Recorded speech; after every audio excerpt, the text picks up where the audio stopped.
প্রতি রাতে আমার স্বামী বাথরুমে ঢুকতেন এক ধরনের বিশেষ তেল নিয়ে এবং ২-৩ ঘন্টা পর বের হতেন। একদিন আমি জানালা দিয়ে উঁকি দিয়ে দেখি কিছু অস্বাভাবিক এবং তা দেখার জন্য মোটেও প্রস্তুত ছিলাম না। আমার নাম তানিয়া, বয়স ২৩। দেখতে অনেক সুন্দর আর আকর্ষণীয় ছিলাম।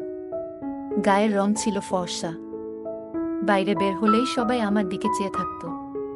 আর মনে হতো তারা কিছু বলতে চায়। এতদিন ধরে আমি নিজেকে অদ্ভুত অনুভব করেছি। কখনো মনে হয় আমি পাগল হয়ে যাচ্ছি। আমার স্বামীও যেন অদ্ভুতভাবে আচরণ করেন। আমি ঠিক বুঝতে পারছি না আমাদের মধ্যে কে অস্বাভাবিক। সেই বিশেষ তেলের বিষয়টি আমার জীবনের সবচেয়ে বড় সমস্যা হয়ে উঠেছিল, যা কেউ কল্পনাও করতে পারবে না। প্রতিদিন স্বামী নতুন ধরনের একটি বিশেষ তেল নিয়ে আসতেন এবং এমনভাবে রাখতেন যেন এটি খুবই মূল্যবান। প্রতি ১৫ মিনিটে তিনি সেই তেলের জন্য পাগলের মতো তাড়াহুড়ো করতেন। আমি বুঝতে পারছিলাম না কেন তিনি সব সময় চেক করতেন যে তার বিশেষ তেলে কোনো সমস্যা হয়েছে কিনা বা কেউ চুরি করেছে কিনা। বন্ধুরা, আমার গল্পগুলো তোমরা শুনো কিন্তু সাবস্ক্রাইব করো না। দয়া করে গল্পগুলো ভালো লাগলে ভিডিওটি লাইক, শেয়ার এবং চ্যানেলটি সাবস্ক্রাইব করো প্লিজ। প্রতিদিন আমার স্বামী বিশেষ তেল এনে বিভিন্ন জায়গায় লুকিয়ে রাখতেন, কখনো লকারে, কখনো আবর্জনার মধ্যে, আবার কখনো রান্নাঘরের আটার বাক্সে। এই বিশেষ তেল প্রতি তার এমন আগ্রহ আমাকে পাগল করে তুলেছিল। যখন আমি নতুন বউ হয়ে ঘরে এলাম, তখনও তার হাতে একই বিশেষ তেল ছিল। আমাদের কথা বলা শেষ হলে তিনি বিশেষ তেল নিয়ে বাথরুমে গেলেন। আমি অপেক্ষা করতে করতে ঘুমিয়ে পড়েছিলাম। অনেক সময় পেরিয়ে যাওয়ার পর যখন ঘুম ভাঙল, দেখি তিনি বাথরুম থেকে বেরিয়ে এসেছেন।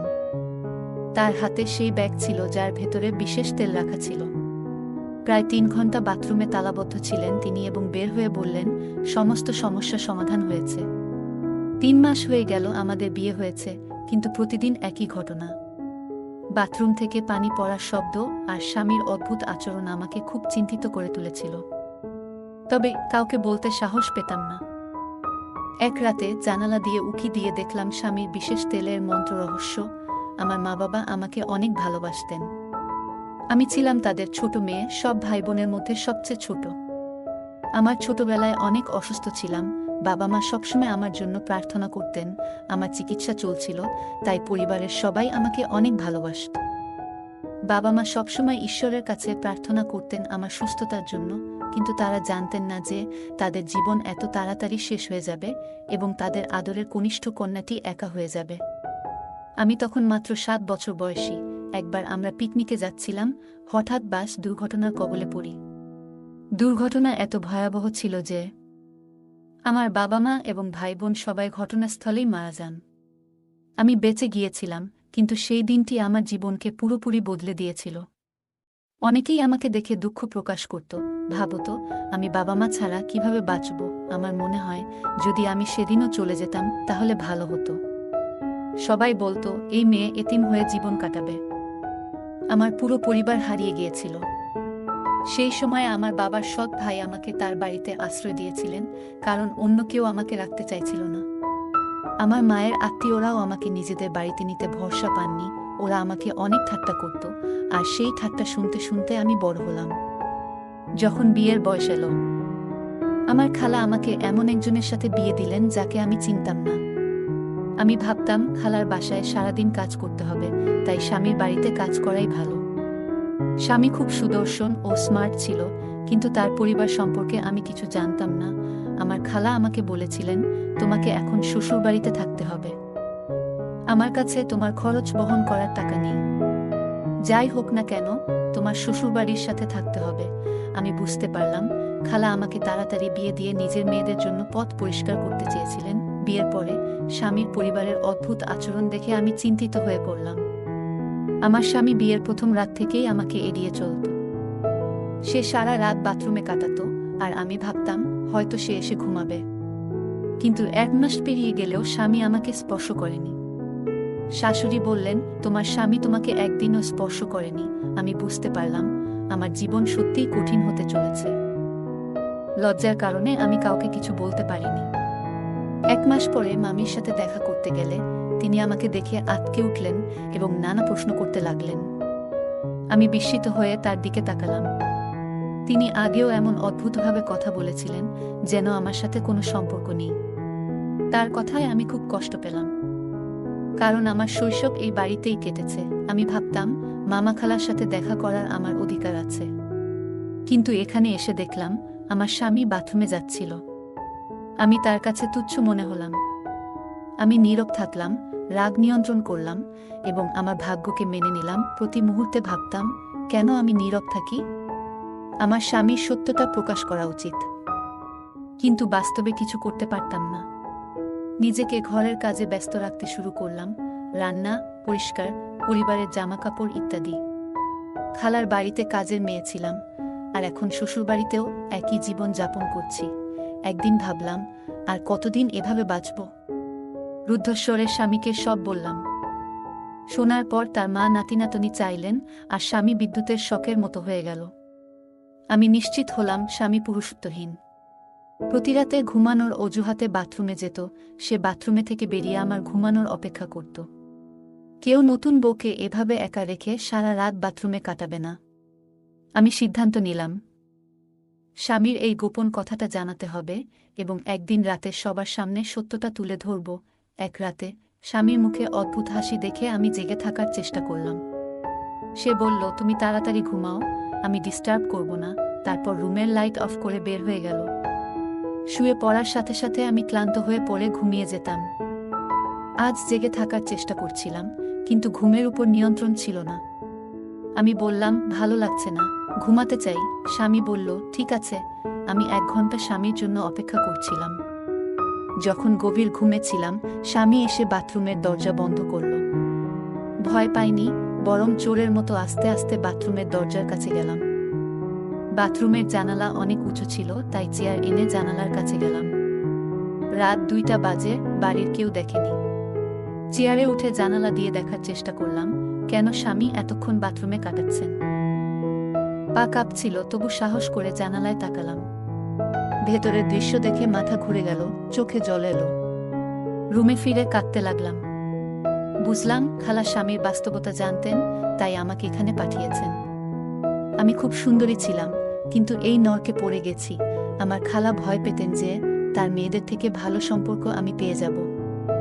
তাই তিনি আমাকে এমন একজনের সাথে বিয়ে দিলেন যাকে আমি জানতাম না। আমি বুঝতে পারলাম, শাশুড়ি ও শ্বশুরবাড়ির লোকেরা স্বামীর আসল চেহারা জানতেন না।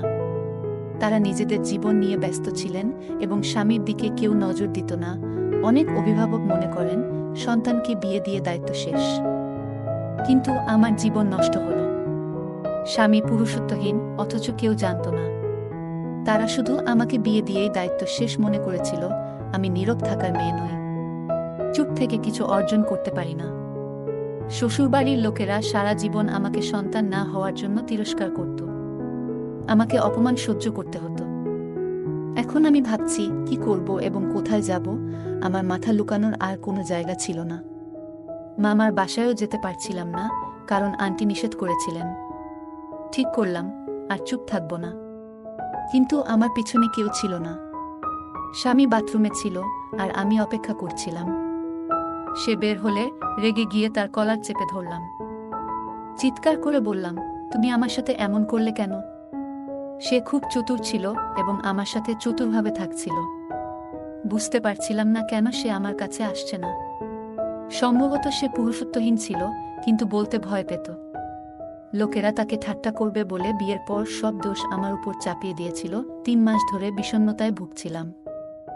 আজ যখন তাকে ধরে জিজ্ঞাসা করছিলাম, সে অবাক হয়ে আমার দিকে তাকিয়েছিল, যেন বিশ্বাস করতে পারছিল না যে আমি তার মিথ্যা ধরে ফেলেছি। আমার কথা শুনে স্বামী বিস্মিত হয়ে আমার দিকে তাকিয়ে রইলেন, কোনো উত্তর দিলেন না। আমি বললাম, তোমার লজ্জা হওয়া উচিত। তুমি এমন নোংরা কাজ করছো। আমি তোমার মতো নপুংসক মানুষের সাথে বাঁচতে চাই না। কিন্তু মনে হলো সে আমার কথা বুঝতে পারছে না। স্বামীর বিস্মিত ও বিচলিত চেহারা দেখে আমি দুঃখ পেলাম। ঘর থেকে বেরিয়ে গেটের দিকে যাচ্ছিলাম, তখন স্বামী আমার হাত ধরে টেনে নিয়ে গেলেন। চিৎকার করতে গেলে তিনি মুখে হাত রেখে চুপ থাকতে বললেন। আমাকে একটি ঘরে নিয়ে এসে বিছানায় শুইয়ে দিলেন, তারপর দরজা বন্ধ করলেন। আমি খুব রেগেছিলাম। তিনি আমাকে বিছানায় ফেলে বললেন, তুমি কি নাটক করছো? আমি তোমাকে চুপ থাকতে বলেছিলাম, একবার শান্ত হয়ে আমার কথা শোন। এত রাতে কোথায় যাবে? আমাদের সম্পর্কের জন্য একটু সুযোগ দাও। তার কথা শুনে আমি আরও রেগে গেলাম। তুমি কি মনে করো তুমি সত্য লুকিয়ে রাখবে? আমি সারা বিশ্বকে জানাতে চাই তুমি একজন নপুংসক এবং আমার জীবন নষ্ট করেছ। আমার কথায় স্বামী রেগে গিয়ে আমাকে চড় মারল। আমি মাটিতে পড়ে গেলাম, হাঁটুতে আঘাত পেলাম এবং ব্যথায় কাঁদতে লাগলাম। শারীরিক আঘাতের চেয়ে মানসিক আঘাত বেশি ছিল। আমি হতবাক হয়ে স্বামীর দিকে তাকিয়ে বললাম, তুমি আমাকে চড় মারলেও আমি এই বাড়িতে আর থাকতে পারি না। স্বামী রেগে গিয়ে বলল, উঁচু স্বরে কথা বলো না। আমি নপুংসক নই, আমি একটি বড় রোগে ভুগছি। স্বামী ব্যাখ্যা করল, আমি বিশেষ তেল ব্যবহার করে চিকিৎসা করাচ্ছি। গত 6 মাস ধরে শরীর চুলকাচ্ছে এবং দুর্গন্ধ উঠেছে। ডাক্তার বলেছে আমার রক্তে ইনফেকশন হয়েছে। একবার একজন লোক আমাকে রক্ত দিয়েছিল, তখন থেকেই এই সমস্যা। ডাক্তার বলেছে সেই লোকটির রক্তে অ্যালার্জি ছিল, তাই আমার রক্তেও সংক্রমণ হয়েছে। এখন আমি এই অবস্থায় আছি এবং এই রোগ অন্য কারো কাছেও ছড়িয়ে যেতে পারে। তাই আমি তোমার কাছে আসিনি। তুমি যদি আমার কাছে আসতে তবে তোমারও এই রোগ হতে পারত। এটি খুব খারাপ এবং ছড়ায় দ্রুত। সমস্যা বাড়তে থাকায় আমি একজন বিখ্যাত বৈদ্যের কাছে গিয়েছিলাম। তিনি বললেন শীঘ্রই সুস্থ হয়ে উঠব। বৈদ্য আমার চিকিৎসা শুরু করলেন, কিন্তু আমার বিয়ে নিয়ে ঝামেলা শুরু হলো। আমার বোন দুবাই থেকে এসেছিল এবং তার জন্য আমার বিয়েতে থাকা জরুরি ছিল। কয়েক বছর সে ফিরতে পারবে না। আমি বিয়ের জন্য প্রস্তুত ছিলাম না, কিন্তু কেউ আমার কথা শুনল না এবং তারিখ ঠিক করে দিল। বৈদ্য বললেন চিকিৎসা শেষ না হওয়া পর্যন্ত 2-3 মাস বিয়ে করো না। আমার কথা কেউ শুনল না। বিয়ের তারিখ ঠিক হলো। বৈদ্য বললেন তোমার স্ত্রীর থেকে দূরত্ব বজায় রাখতে হবে, সুস্থ থাকতে এবং নিজের যত্ন নিতে হবে। রোগ সারিয়ে তারপর সারা জীবন আরামে থাকো। বৈদ্যের চিকিৎসায় আমি ভালো বোধ করছিলাম, তাই তাকে মানতে হলো। ভেবেছিলাম বিয়ের পর পুরো সত্য বলবো, কিন্তু সাহস পাইনি। এটাই আমার বড় ভুল। তুমি আমাকে ভুল বুঝলে। বিশেষ তেল তোমাকে সারাতে পারবে না। এজন্যই তোমার কাছাকাছি আসিনি এবং তোমার সাথে খোলাখুলি কথা বলিনি। প্রতিদিন আমি বিশেষ তেল নিয়ে এসে চিকিৎসা করতাম, যেন তাড়াতাড়ি সুস্থ হয়ে স্বাভাবিক জীবনযাপন করতে পারি। এতদিন সত্য লুকিয়ে রাখার জন্য স্বামী খুব বিব্রত ছিল। তার চোখের অশ্রু ও মুখের সত্যতা দেখে আমি তার কথা বিশ্বাস করলাম। বললাম, তুমি আগে বললে গত 3 মাস এত উদ্বিগ্ন থাকতাম না। অন্য কেউ হলে হয়তো আমিও তোমার মতো ভাবতাম। তোমার কিছু আচরণে মনে হচ্ছিল তুমি আমাকে প্রতারণা করছো।